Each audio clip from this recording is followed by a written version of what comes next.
کہ وہ اپنی حکومت کے حق میں ایک تازہ انتخابی مینڈیٹ کا بیانیہ تشکیل دے سکے گی. لیکن یہاں یہ بھی یاد رکھنا ضروری ہے کہ آزاد کشمیر کے انتخابی نتائج کو براہ راست وفاقی حکومت کی مقبولیت کا پیمانہ قرار دینا درست نہیں ہوگا، کیونکہ آزاد کشمیر کی سیاست کے اپنے علاقائی، مقامی اور امیدواروں سے متعلق عوامل بھی ہوتے ہیں. اب دوسری جانب اہم بات یہ بھی ہے کہ تحریک انصاف نے انتخابات کا بائیکاٹ کر رکھا ہے. سوال یہ کہ کیا یہ فیصلہ درست تھا؟ اس فیصلے کے حق میں یہ دلیل دی جا سکتی ہے کہ اگر پارٹی کو انتخابی عمل پر شدید تحفظات تھے اور اسے خدشہ تھا کہ اسے برابر کا سیاسی میدان نہیں ملے گا تو بائیکاٹ کے ذریعے احتجاج ریکارڈ کرانا ایک سیاسی حکمت عملی ہو سکتی ہے. لیکن دوسری طرف انتخابی سیاست میں بائیکاٹ کا سب سے بڑا نقصان یہ ہوتا ہے کہ پارٹی اپنی انتخابی موجودگی اور ووٹرز کو براہ راست منظم کرنے کا موقع کھو دیتی ہے. اگر تحریک انصاف میدان میں ہوتی اور اسے شکست ہوتی تو وہ نتائج کو چیلنج کرنے کے ساتھ ساتھ اپنی مقبولیت کا بھی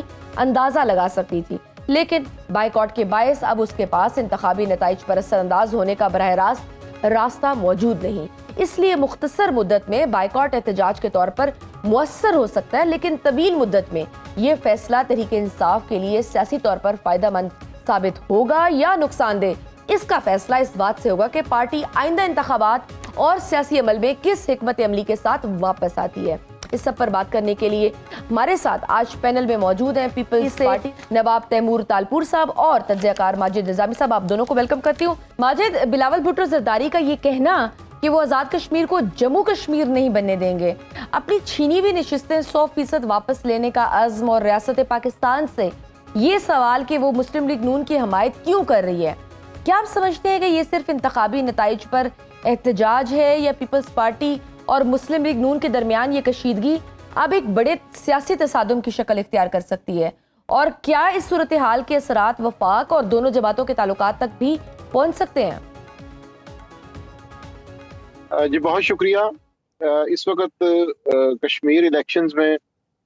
بڑی دلچسپ صورتحال اس طرح سے ہے کہ جس طرح سے گلگت بلتستان کے اندر پیپلز پارٹی نے اسی طرح کے بیانات کے ساتھ کامیابی حاصل کر لی تھی، تو یہاں پر پہلے مرحلے کی جو 13 سیٹیں ہیں اس کے اندر پیپلز پارٹی کو ایک مایوسی کا سامنا ہے، جس سے یہ پتہ چل رہا ہے کہ پیپلز پارٹی کی جو پالیسیز تھیں وہ پہلے پسند نہیں کی گئی.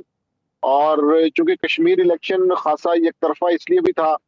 کہ اس میں تحریک انصاف موجود نہیں تھی، سڑکوں پر احتجاج ہو رہا ہے،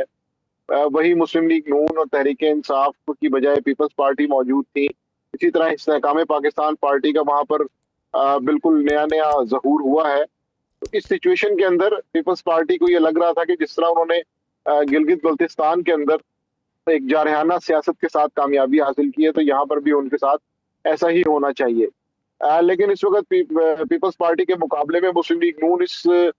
موڈ میں نہیں لگ رہی کہ وہ انہیں اس طرح سا واک اوور دے اور آزاد کشمیر کی حکومت انہیں دے دے. اس کی وجہ یہ ہے کہ یہ بات کئی حلقوں میں چل رہی تھی کہ چونکہ عدم اعتماد کے بعد چودھری انوار الحق کے فارغ ہونے کے بعد تحریک انصاف کی بجائے اور مسلم لیگ نون کی بجائے پیپلز پارٹی کو جو ہے وہ چانس ملا ہے، تو اس لیے جو ہے وہ اس معاملے کے اندر جو ہے وہ چیزوں کو بہتر کرنے کی ضرورت ہے. تو اس لیے اس وقت چونکہ پرائم منسٹر جو ہے وہ آزاد کشمیر کے پیپلز پارٹی سے تھے تو مسلم لیگ نون کی یہ مکمل کوشش تھی کہ وہ آنے والے الیکشن کے اندر جو ہے وہ اپنی سیٹوں کو بہتر کرتے ہوئے یہاں پر اپنا پرائم منسٹر لے کے آئے. لیکن ابھی چونکہ 2 مرحلے باقی ہیں، ان میں دیکھنا ہے کہ اس الیکشن کے جو ریزلٹس ہیں کیا وہ اسی طرح پریویل کریں گے یا جو باقی نشستیں ہیں ان کے اندر کوئی ایسی بڑی تبدیلی آ جائے گی کہ جس سے پیپلز پارٹی گلگت بلتستان کی طرح یہاں پر حکومت حاصل کر لے گی. لیکن اس غم و غصے کے بعد یہ سمجھنا کہ پیپلز پارٹی مرکز میں کوئی علیحدہ ہوگی، مجھے ایسا نہیں لگتا. اس کی وجہ یہ کہ وہاں پر جو نمبرز ہیں، جو وہاں پر پوزیشن ہے، اور جس طرح سے 2/3 میجورٹی نیشنل اسمبلی میں ہے اور بہت سی قوانین کے اندر، بہت سی قانون سازیوں کے اندر، آئینی ترامیم کے اندر اس کی ضرورت بھی پڑنی ہے، تو وہاں پر مجھے ابھی تک کوئی ایسی صورتحال نہیں تھی. لیکن کشمیر کے اندر بالکل دونوں جماعتوں کے اندر کشیدگی موجود رہے گی. اچھا، ایک طرف مسلم لیگ نون 8 نشستیں جیت کر سب سے بڑی جماعت بن گئی بھی ہے اور دوسری جانب پیپلز پارٹی انتخابی نتائج کو متنازع قرار دے رہی ہے. کیا یہ محض انتخابی تنازع ہے یا اس کے پیچھے آزاد کشمیر کی سیاست میں طاقت کے بڑے توازن کی جنگ بھی نظر آتی ہے. کیسے دیکھ رہے ہیں آپ پورے اس منظرنامے کو؟ جی بالکل، اس کی وجہ یہ ہے کہ پیپلز پارٹی کی کوشش یہی تھی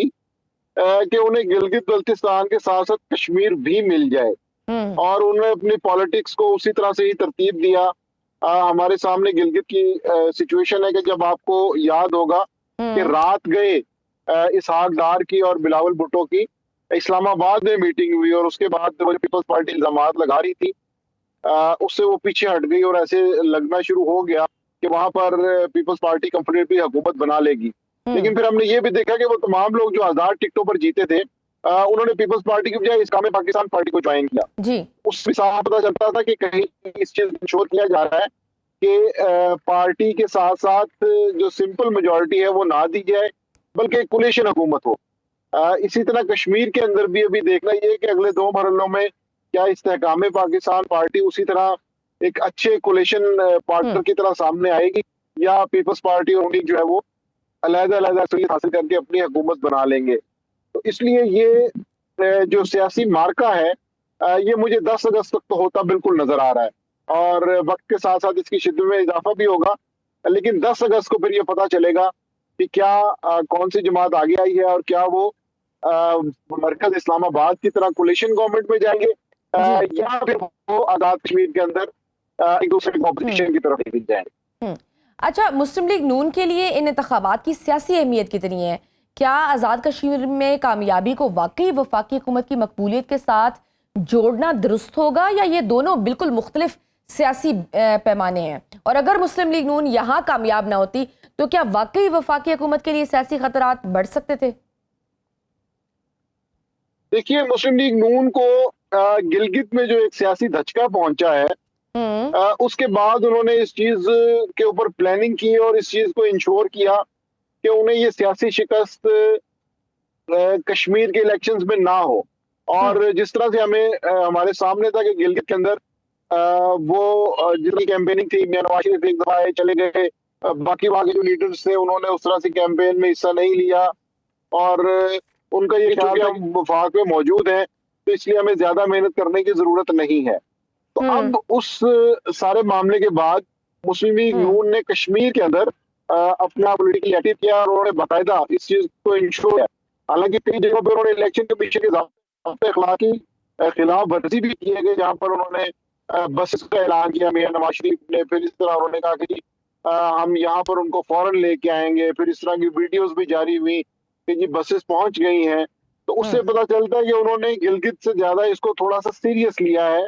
اور یہاں پر کیمپیننگ کے حوالے سے بھی انہوں نے بہتر منصوبہ بندی کی ہے. تو اس لیے میرا یہ خیال ہے کہ مسلم لیگ نون نے گلگت الیکشن کی نسبت آزاد کشمیر کے الیکشن کے اوپر زیادہ فوکس کیا، اور ان کا یہ خیال ہے کہ پیپلز پارٹی کی بلیک میلنگ سے بچنے کے لیے بھی ضروری ہے کہ آزاد کشمیر کے اندر ان کی حکومت ہو، پیپلز پارٹی کی حکومت نہ ہو. کیونکہ اگر گلگت میں بھی پیپلز پارٹی کی حکومت ہوگی، اسی طرح آزاد کشمیر میں بھی پیپلز پارٹی کی حکومت ہوگی، تو یہ نیریٹو جو ہے یہ زیادہ بہتر انداز میں بتایا جا سکتا ہے کہ مسلم لیگ نون جو ہے وہ مقبول نہیں رہی، اور ان کے 2 ٹیسٹ ہوئے تھے جس کے اندر وہ پاس نہیں ہو سکے. تو میرا خیال ہے کہ اس وجہ سے مسلم لیگ نون گلگت بلتستان کے بعد آزاد کشمیر کے اوپر زیادہ فوکس کر رہی ہے. بالکل ٹھیک. ہمارے ساتھ اب موجود ہیں پیپلز پارٹی کے رہنما تیمور تالپور صاحب بھی. آپ کو ویلکم کرتی ہوں سنو راؤنڈ اپ میں.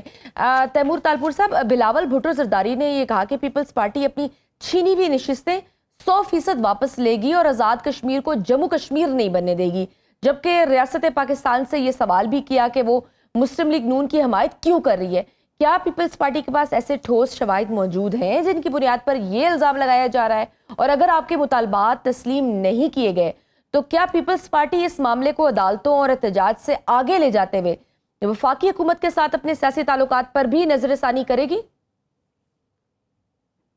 بسم اللہ الرحمن الرحیم. بہت بہت شکریہ. پہلی بات تو دیکھیں، یہ فیصلہ چیئرمین بلاول بھٹو صاحب ہی کریں گے کہ وہ آگے اس کو کہاں لے کے جا رہے ہیں. کیا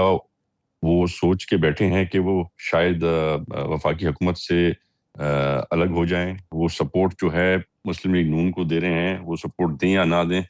تو یہ فیصلہ تو وہ خود ہی کریں گے، اس پہ ان کے علاوہ کوئی کمنٹ نہیں کر سکتا. پر جہاں تک بات ہے، ایک ہوتی ہے پری پول ریگنگ ایک ہوتی ہے پولنگ ڈے ریگنگ. ہر چیز، ہر ہتھ کنڈا ان لوگوں نے پورا یوز کیا ہے. اور دکھ اس بات کا ہے کہ ہم شکایتیں کرتے رہے، وہاں پہ بسز کے اعلان ہوتے رہے، پھر بسز پہنچ گئیں، پھر الگ الگ اسکیمز کا وہاں پہ اعلانات ہوتے رہے، اور ہم کہتے رہے الیکشن کمیشن کو کہ نوٹس لیں، پر پتہ نہیں کیوں کس کے کہنے پر الیکشن کمیشن نے کسی چیز کا نوٹس نہیں لیا. اور آخر میں پولنگ ڈے پر بھی آپ نے جا کے دیکھا کہ جو ہمیں خدشے تھے، کہیں پولنگ بند کر دی، کہیں ووٹ نہ ہونے دیے. تو اس کے بعد ایک سوچی سمجھی سازش کے تحت پاکستان پیپلز پارٹی کو ہرایا گیا ہے. اور آف کورس یہ بات یہاں پر ختم نہیں ہوگی، یہ بات بہت آگے تک جائے گی. ٹھیک. اور یہ جو ہمارے چیف الیکشن کمشنر آزاد جموں کشمیر انتخابات کے پہلے مرحلے کو تو وہ صاف اور شفاف قرار دے رہے ہیں، جبکہ پیپلز پارٹی اس کے برعکس انتخابی عمل پر بھی سوال اٹھا رہی ہے. تو کیا Peoples Party chief election commissioner کے موقف کو بھی چیلنج کر رہی ہے؟ اور اگر ایسا ہے تو پھر آپ کے نزدیک شفاف انتخابات کی ضمانت کون دے سکتا ہے؟ دیکھیے، ہمیں تو امید تھی کہ چیف الیکشن کمشنر جو ہے اپنا رول ذمہ داری سے ادا کریں گے، اور اگر نہیں کیا تو ہم بالکل سپریم کورٹ کے دروازے کھٹکھٹائیں گے اور وہاں سے ضرور جسٹس لیں گے. اتنی دھاندلی، اس قسم کی پری پول ریگنگ، اس کے بعد پاکستان پیپلز پارٹی کے ایک کارکن کو شہید کر دیا گیا، تو یہ ساری کوئی چھوٹی باتیں نہیں ہیں، یہ بڑی باتیں ہیں. اور چیئرمین صاحب ان چیزوں کو ایسے جانے نہیں دیں گے، یہ باتیں کافی آگے تک جائیں گی. تو آپ کی جماعت جو انتخابی نتائج روکنے کا مطالبہ کری ہے، اگر نتائج روکنے کا مطالبہ سپوز تسلیم نہیں کیا جاتا اور مسلم لیگ نون کی کامیابی برقرار رہتی ہے، تو کیا پیپلز پارٹی اس مینڈیٹ کو تسلیم کرے گی یا پھر قانونی اور سیاسی احتجاج کا سلسلہ جاری رہے گا؟ دیکھیں، جو ابھی تک جو ہمیں سمجھ آ رہا ہے، جو ان کا طریقہ کار ہے، جس طرح سے الیکشن کمیشن میں اگنور کر رہے، تو میں سمجھتا ہوں کہ جو ہماری ڈیمانڈ ہے الیکشن کے نتائج روکنے کی، وہ بھی شاید قابل قبول میں ان کو نہیں ہوگی. اور آف کورس ہمیں پھر جا کے آگے سپریم کورٹ سے ہم جا کے ریلیف لیں یا ہم احتجاج کر کے ریلیف لیں، یہ پارٹی کی قیادت فیصلہ کرے گی. ٹھیک. مجھے لینی ایک چھوٹی سی بریک کے بعد ہم اپنی گفتگو کا سلسلہ جاری رکھیں گے. دیکھتے رہیے. ویلکم بیک ٹو سنو راؤنڈ اپ. ماجد، ہم نے دیکھا ہے کہ ماضی میں بھی گلگت بلتستان کے انتخابات کے بعد پیدا ہونے والی کشیدگی کو دیکھیں تو مسلم لیگ نون اور پیپلز پارٹی کے تعلقات اس کے بعد دوبارہ معمول پر آ گئے تھے. کیا آزاد کشمیر میں بھی یہی سیاسی فارمولہ دہرایا جائے گا یا موجودہ سیاسی ماحول میں دونوں جماعتوں کے درمیان فاصلے بڑھنے کا امکان زیادہ ہے؟ جی ماجد صاحب. اس وقت سندھ میں جو ایم کیو ایم اور پیپلز پارٹی کی ایک سیاسی محاذرائی ہوتی تھی آج سے 10-15 سال پہلے، وہ یاد آ رہی ہے کہ جس میں وزارتوں سے استعفے بھی ہوتے تھے، تند و تیز سیاسی بیانات بھی ہوتے تھے، ایک دوسرے کے خلاف احتجاج بھی ہوتا تھا، لیکن پھر دونوں جو ہے وہ حکومت میں بھی کہیں نہ کہیں شامل ہو جاتے تھے، ایم کیو ایم آ جاتی تھی. مرکز کا اس وقت جو نقشہ ہے اور جو اسکور کارڈ یا چیس کارڈ جو نیشنل اسمبلی کا ہے، اس کے اندر نمبرز ایسے ہیں کہ جس میں پاکستان پیپلز پارٹی تمام تر اختلافات کے باوجود بھی اس کے لیے ایک بڑا مشکل فیصلہ ہوگا کہ وہ مرکز سے سیاسی طور پہ اپنے آپ کو علیحدہ کر کے اپوزیشن میں لے کے آئے. اس کی وجہ یہ ہے کہ وہ جو نمبرز ہیں جب وہ چینج ہوں گے تو پھر میرا خیال ہے کہ جو نیشنل پالیٹکس ہے وہ سب کی سب بدل جائے گی. تو کیا اس وقت جولائی میں یا اگست میں ایسی کوئی ہوائیں چلنا شروع ہو گئی ہیں؟ مجھے فی الحال ایسا نہیں لگ رہا، کیونکہ پیپلز پارٹی کا مرکز سے جانا اس بات کی علامت ہوگی کہ اب شہباز گورنمنٹ جو ہے اس کے دن کم رہ گئے ہیں اور اس کے جانے کی تیاری ہو گئی ہے. تو فی الحال خیبر پختونخوا میں تحریک انصاف کے خلاف جو بھی بیان بازی ہو پیپلز پارٹی کی طرف سے، یا پنجاب میں ان کے گورنر مسلم لیگ نون کے اوپر جو بھی سیاسی گولہ باری کرتے ہیں، گلگت بلتستان میں ہم نے دیکھا کہ معاملات ایک تخی تک پہنچے، لیکن پھر بلاول بھٹو اور اسحاق ڈار کی ملاقات ہوئے، پھر ملاقاتیں ہوئی جس کے اندر پھر گلگت بلتستان کا جو الیکشن ہے وہ کلیئر ہو گیا. اسی طرح اب چونکہ 3 فیز میں الیکشن ہے اور ابھی صرف سیٹوں پہ الیکشن ہے، تو باقی 2 فیزز کی جو پولیٹیکل ڈیولپمنٹس ہیں وہ بڑی انٹرسٹنگ ہوں گی. اس میں یہ دیکھنا ہوگا کہ کیا یہ فاصلہ بڑھ رہا ہے، کم ہو رہا ہے. ہو سکتا ہے سیکنڈ فیز میں